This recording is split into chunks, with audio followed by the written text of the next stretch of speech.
Kalau kata Imam Al-Ghazali di dalam bukunya Tingkatan Menuju Mukmin, itu manusia itu punya berbagai sifat ya. Yang pertama, kalau kata Imam Al-Ghazali itu manusia sebenarnya punya kecenderungan untuk bersifat seperti sifat Al-Khaliq ya, Sang Khalik ya. Sifat rububiyah itu ada di dalam diri kita manusia ya. Sifat apa itu sifat rububiyah? Sifat bijaksana, sifat kasih sayang, sifat adil, sifat-sifat yang baik lah ya. Kemudian sifat syaitaniah juga ada ya kan. Apa itu sifat syaitaniah? Mengajak kepada perbuatan-perbuatan yang melanggar, perbuatan-perbuatan yang tidak baik gitu kan.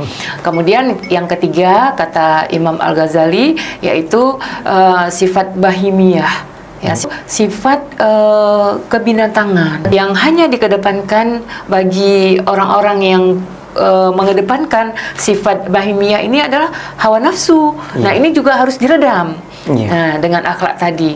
Kemudian yang keempat kata Imam Al-Ghazali, sifat manusia itu sifat sabu'iyah, kejam.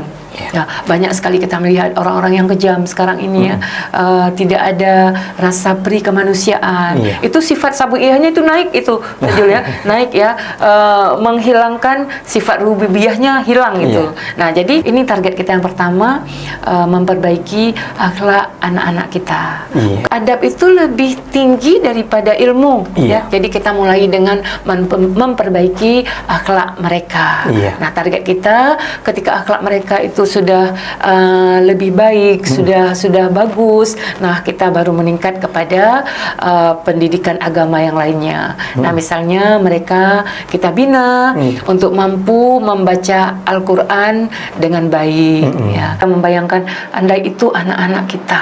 Kan anak-anak masyarakat kan anak-anak kita juga. Ya kan anak-anak kita juga. Jadi bagian dari tanggung jawab Kementerian Agama agar bisa mampu melaksanakan fungsi Kementerian Agama di tengah-tengah masyarakat. Ini salah satunya. Nah, jadi itu luar biasa sekali, Boros. Semoga bermanfaat ke depannya.